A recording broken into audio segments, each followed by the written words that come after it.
মাঝরাতে আমি নিজেকে পুরনো ভাঙাচোরা বাড়িতে পাই। আমি বুঝতে পারছি না যে এত রাত্রে আমি এখানে এলাম কি করে।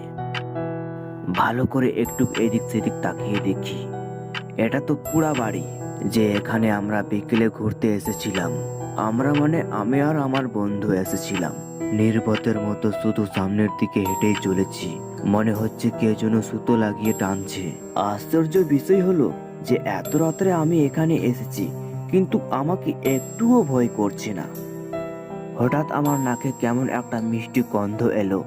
গন্ধটা এতটাই মোহনীয় ছিল যে যে পাগলের মতো গন্ধর পিছনে আমি ছুটতে লাগলাম। আমি এর আগেও এমন পাগল করা মিষ্টি গন্ধ আমি কোথাও পাইনি। খুঁজতে খুঁজতে আমি একটা বন্ধ ঘর খুঁজে পাই। ঘরটার নিচ দরজা দিয়ে একটা আলো বেরোচ্ছে। দেখে মনে হচ্ছে এ কোনো পুরনো ঘর নয়, সজ্জিত একটা নতুন ঘর। আর ঘরটার ভিতর থেকে বেরিয়ে আসছিল হারমোনিয়ামের শব্দ, আর তার সঙ্গে সেই মিষ্টি গন্ধটি। ও, তার মানে গন্ধটি এখান থেকেই আসছে। কিন্তু আমি তো বিকেলে এই ঘরে এসেছিলাম, এইরকম তো ছিল না। একদম ভাঙাচোরা, ঘরের মধ্যে দরজা জানলা কিছুই ছিল না। আমি দাঁড়িয়ে দাঁড়িয়ে এসব কথা ভাবতে ভাবতেই আমি দরজার কাছে যেতেই দরজাটি খুলে গেল। দরজাটি খুলে যেতেই আমার ভেতরে ভয় সৃষ্টি করতে শুরু করলো। আমি ঘরের মধ্যে প্রবেশ করেই দেখি একটি মেয়ে চৌকিতে বসে হারমোনিয়াম বাজাচ্ছিল, সাথে পুরো ঘর যেন মোহিত হয়েছে মিষ্টি গন্ধে। আমি কোনো কিছু না ভেবে আমি মেয়েটিকে জিজ্ঞেস করতে শুরু করলাম, এই যে শুনছেন, কে আপনি? আর এত রাত্রে আপনি এখানে হারমোনিয়াম বাজাচ্ছেন, কে আপনি? কিন্তু মেয়েটি আমার কোনো কিছু উত্তর দিল না। সে চৌকি থেকে উঠে দাঁড়িয়ে পড়ল। মেয়েটিকে দেখে আমার মনে মনে ভিতরে অনেক ভয় করতে শুরু করলো। তখনই সেই মেয়েটি আমার চোখের সামনে এক ভয়ানক রাক্ষসে পরিণত হয়ে যায়। তখনই আমি ভয়ে চেঁচামেচি করতে শুরু করলাম, বাঁচাও, বাঁচাও, কে আছো, বাঁচাও। তার মানে আমি স্বপ্ন দেখছিলাম। কিন্তু হঠাৎ এরকম ভয়ানক স্বপ্ন কেন? এইরকম ভয়ানক স্বপ্ন আমি এর আগে কোনোদিন দেখিনি। একদম বাস্তব মনে হলো। ভয়ে আমার গলা যেন শুকিয়ে কাঠ হয়ে গেল। আমি বসে এইসব কথা ভাবতেই পিছন দিকে একটা হাত আমার কাঁধে এসে পড়ল। আমি ভয়ে চমকে উঠলাম এবং পিছনে তাকিয়ে দেখি সুজিত। আরে সুজিত, তুই তুই এখন এত রাত্রে কি করছিস? আর তোর চোখ মুখ কেমন যেন একটা করছে। আমি এইটুকু জিজ্ঞেস করতেই সুজিত আমাকে বলল, তুই আমাকে পছন্দ করিস না, তাই না? সুজিতের মুখে এমন কথা শুনতেই আমি অবাক হয়ে গেলাম। ও কি করে জানলো আমার মনের কথা, যে আমি তাকে পছন্দ করি না? আর আমি তো এর আগে তাকে কোনোদিন বলেইনি। কি ভাবছিস আমি কি করে জানলাম, তাই তো? আমি সবই জানি। সে আমাকে সব বলেছে। ওই দেখ, ওই যে ওখানে আমার লাশ পড়ে আছে। আমি তো পৃথিবী ছেড়ে চলেই গিয়েছি। এখন আমার সাথে আমি তোকে নিয়ে যাব। আমি সুজিতের কথা শুনে মেঝের দিকে তাকিয়ে দেখি নিচে সুজিতের লাশ পড়ে আছে। লাশটি দেখে ভয়ে আমার প্রাণ পাখিটা বেরিয়ে যাওয়ার উপক্রম। আমি কাঁদো কাঁদো গলায় সুজিতকে বললাম, মানে সুজিতের আত্মাকে বললাম, সুজিত, তুই এসব কি বলছিস? আর তোকে কে মারলো? আমাকে কে মারলো শুনবি? তাহলে শুন। আমি ঘুমোচ্ছিলাম, হঠাৎ আমার নাকে মিষ্টি একটা গন্ধ ভেসে আসে। গন্ধটা এতটাই মোহনীয় ছিল যে আমার ঘুম ভেঙে গেল। মনে মনে ভাবতে লাগলাম, স্বপ্নে গন্ধটা পাচ্ছিলাম মনে হয়, কিন্তু ঘুম ভাঙতে লক্ষ্য করলাম গন্ধটা আমাদের ঘর থেকেই আসছে। আমি অবাক হয়ে চারপাশে এমন মোহনীয় গন্ধ খুঁজতে লাগলাম, কিন্তু কোথাও কোনো কিছু পেলাম না। ঠিক তখনই আমার কানে ভেসে আসলো নূপুরের শব্দ। বাইরে বারান্দায় কে যেন নূপুর পরে হাঁটছে। আমি তোকে অনেক জাগানোর চেষ্টা করেছি, কিন্তু তুই তো মরার মতো ঘুমোচ্ছিলিস। তারপর আরো কে যেন দরজায় জোরে জোরে ধাক্কা দিতে শুরু করলো।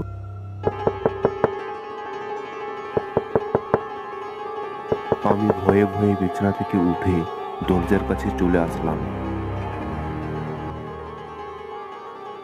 আমি দরজাটি খুলে বাইরে তাকাতে লাগলাম, কিন্তু বাইরে তো কেউ নেই। আমি দরজাটি বন্ধ করে ঘরে ঢুকতেই ঘরের বারান্দায় অনেক রক্ত পড়ে আছে। আমি ভয়ে চারিপাশে তাকিয়ে দেখি কেউ নেই। হঠাৎ মনে হলো আমার পিছনে কে যেন দাঁড়িয়ে আছে। আমি পিছনের দিকে তাকাতেই যা দেখলাম তাতে আমার জ্ঞান হারাবার উপক্রম। একটি ভয়ানক বিভৎস চেহারা মেয়ে মানুষ, সেই মেয়েটি ভয়ানক ভাবে গর্জাতে থাকে। কিরে, ভয় পেয়েছিস? আমার নূপুর আমাকে দে, দে বলছি, আমার নূপুর আমাকে দে। আমি কিছু জানি না, আমাকে ছেড়ে দাও, আমাকে বাঁচাও রমেশ, আমাকে বাঁচাও। সে তোকে কি বাঁচাবে? সে তো নিজেও মরবে আমার হাতে, আর সে তোকে পছন্দ করে না। এখন আমার নূপুর দে, দে বলছি। ওটা তো আমরা দুইজন বাজারে বিক্রি করে দিয়েছি। কি? আমার প্রিয় তোমার উপহার তোরা বিক্রি করে দিয়েছিস? রমেশ, বাঁচাও ভাই আমাকে, রমেশ। আমি তোকে অনেক ডাকাডাকি করলাম, কিন্তু তুই আমার কোনো কথাই শুনলি না।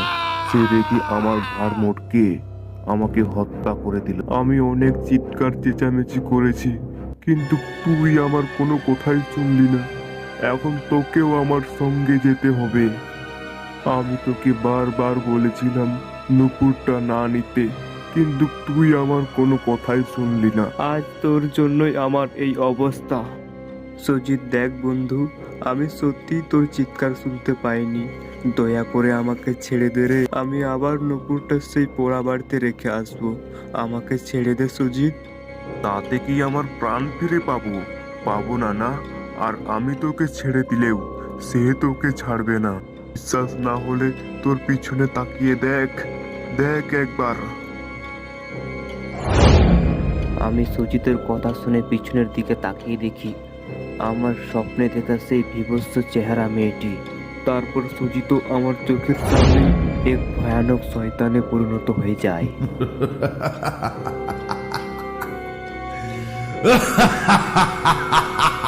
তারপর তারা দুইজন আস্তে আস্তে আমার দিকে আসতে শুরু করলো। তারপর সব শেষ। আমার নাম শশাঙ্ক। আমি একজন সহকারী স্টেশন মাস্টার। আমি যাচ্ছি হরিপুর স্টেশনে, কারণ হরিপুর স্টেশনে আমার পোস্টিং হয়েছে। স্টেশন মাস্টার নাম শুনলেই লোকে মনে করে হয়তো অনেক শান্তির কাজ বা অনেক টাকা মাইনে। আসলে বিষয়টা একদমই তেমন নয়। ডাক্তার বা নার্সের সপ্তাহে বা মাসে ছুটি আছে, কিন্তু স্টেশন মাস্টারের চাকরিতে কোনো ছুটি নেই। বছরে 365 দিনেই ডিউটি করতে হয়, এমনকি পুজোর দিনটাও বাদ যায় না। এমন একটা চাকরিতে বেতনটা আহামরি হওয়া উচিত, কিন্তু মোটেই তেমন নয়। বেতনের কথা নাই বলে, না হলে এমন একটা চাকরিতে কেউ আর আসতে চাইবে না। বয়স আমার 30 ছুঁই ছুঁই, কিন্তু বিয়ে শাদী এখনো করিনি, কারণ ইচ্ছেই হয়নি কখনো। একজনকে ভালোবাসতাম, নাম ছিল কবিতা। বাবাকে বলেছিলাম কবিতার সঙ্গে বিয়ে দিতে, কিন্তু বাবা তখন বলেছিলেন আগে চাকরি করো, প্রতিষ্ঠিত হও, তারপর না হয় বিয়ে করবে। বাবার কথায় সম্মান রাখতে গিয়ে কবিতাকে হারিয়ে ফেললাম। হয়তো পালিয়ে বিয়ে করতে পারতাম, কিন্তু পরিবারের সম্মানের কথা চিন্তা করে সেটা করিনি। এরপর মেয়েটির বাবা মেয়েটিকে অন্য জায়গায় বিয়ে দিয়ে দিয়েছে। আমার জন্য কি একটি মেয়ে সারা জীবন ঘরে বসে থাকবে নাকি? যখন চাকরি পেলাম তখন কবিতা আর নেই, সে এখন অন্য ঘরের বউ। তাই তো বিয়ে করার ইচ্ছেটাই হারিয়ে ফেলেছি। এই পথে রাতের বেলা তেমন একটা গাড়ি চলে না, তাই গুরুর গাড়িতেই কোয়ার্টারের দিকে যেতে লাগলাম। আমরা দুইজন কিছুক্ষণের মধ্যে পৌঁছে গেলাম কোয়ার্টারে। হ্যাঁ, আমি এই কোয়ার্টারেই থাকবো। অন্যান্য স্টেশন মাস্টাররা হয়তো পরিবার নিয়ে সুন্দর সাজানো গোছানো বাড়িতে ভাড়া থাকেন, তবে আমার তো পরিবার নেই, তাই এখানেই থাকবো। আমি গরুর গাড়ি থেকে নেমে ভাড়া মিটিয়ে গরুর গাড়িটি চলে গেল। আমি তখনই কোয়ার্টারে ঢুকে পড়লাম। ঘরের ভিতরে ধুলোবালি আর মাকড়সার জাল ছুঁয়ে আছে চারিদিকে। দেখে স্পষ্ট বোঝা যাচ্ছে যে অনেক দিন যাবৎ এখানে কেউ থাকে না। আমি যখন ঘরের চারপাশটা ভালো করে দেখছিলাম তখন আচমকা কারোর আওয়াজ ভেসে আসলো। আপনি কি শশান্ত স্যার? হঠাৎ আচমকি এইভাবে কারোর আওয়াজ পেয়ে আমি চমকে উঠলাম। আমি পিছনের দিকে ফিরে তাকাই। 25 থেকে 30 বছর বয়সের এক যুবক, পরনে ধুতি আর পাঞ্জাবি। লোকটার প্রশ্নে আমি বললাম, হ্যাঁ, আর তুমি নিশ্চিত রবিনাথ, তাই না? হ্যাঁ, আপনি ঠিক ধরেছেন বাবু। আচ্ছা, যাই হোক, বড়বাবু বলেছেন আপনার আসার কথা, তাই তো সবকিছু পরিষ্কার পরিচ্ছন্ন করে রেখেছি। যা বলেছ রবিনাথ, তুমি যে কি পরিষ্কার করেছো সেটাই ভাবছি। এত অল্প সময়ের মধ্যে যা পেরেছি তাই করেছি, বাকিটা আপনি করে নিন। এই কোয়ার্টারে গত 10 বছর ধরে কেউ থাকেনি। যারা আসছে তারা একদিনের পরেই অন্য বাড়িতে ভাড়া নিয়ে চলে যায়। তা আপনি কবে যাবেন বাবু? আমি বাকি সবার মতো নই, আর তাছাড়া আমার কোনো পরিবারও নেই। আমাকে এখানেই থাকতে হবে।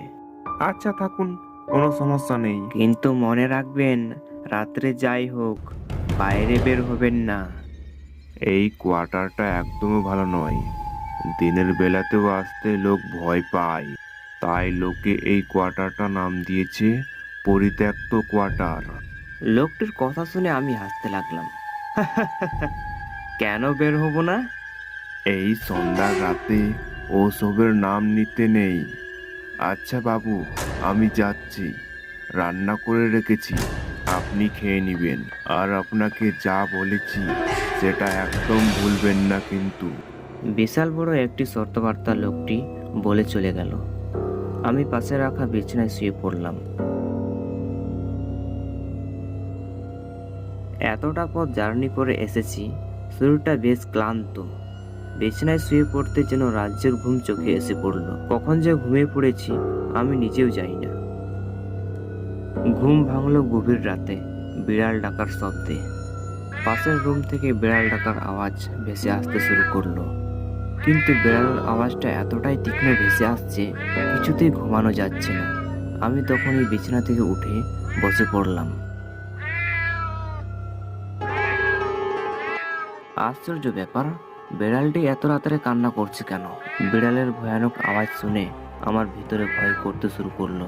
আমি মনে মনে ভাবতে লাগলাম, হতে পারে মনে পাশের রুমে কিছু আছে, তাই বিড়ালটি এত জোরে কান্না করছে।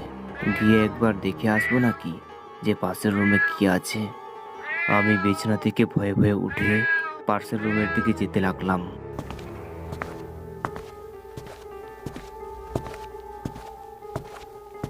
আমি আস্তে আস্তে করে পাশের রুমে চলে আসলাম। আশ্চর্য ব্যাপার, রুমে তো কেউ নেই, আর বিড়ালটি গেল কোথায়? একটু আগে কান্না করছিল। আমার ভিতরে আরো ভীষণ ভয় করতে শুরু করলো। আমি রুমে কোনো কিছু না দেখতে পেয়ে আমি বিছানার দিকে যেতে লাগলাম।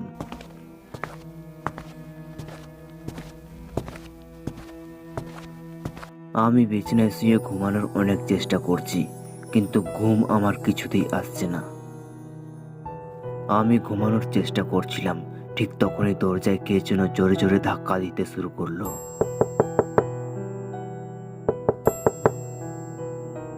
জোরে জোরে ধাক্কার আওয়াজ শুনে আমি বিছানায় বসে পড়লাম।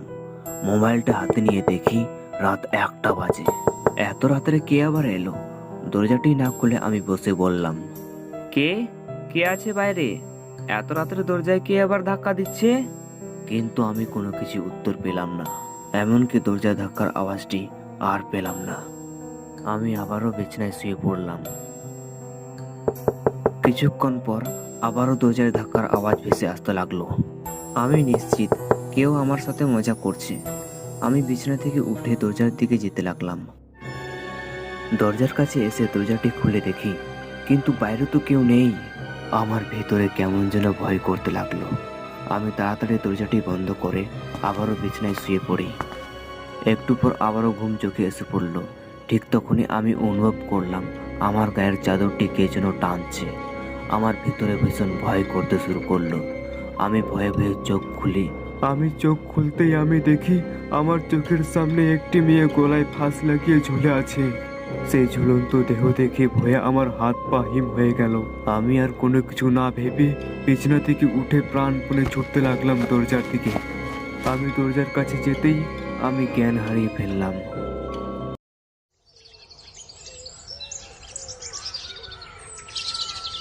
বাবু, ও বাবু, শুনছেন? আমার জ্ঞান ফিরল রবীন্দ্রনাথের ডাকাডাকিতে। বাবু, আপনার সাথে কি হয়েছিল রাত্রে যে আপনি এখানে শুয়ে আছেন?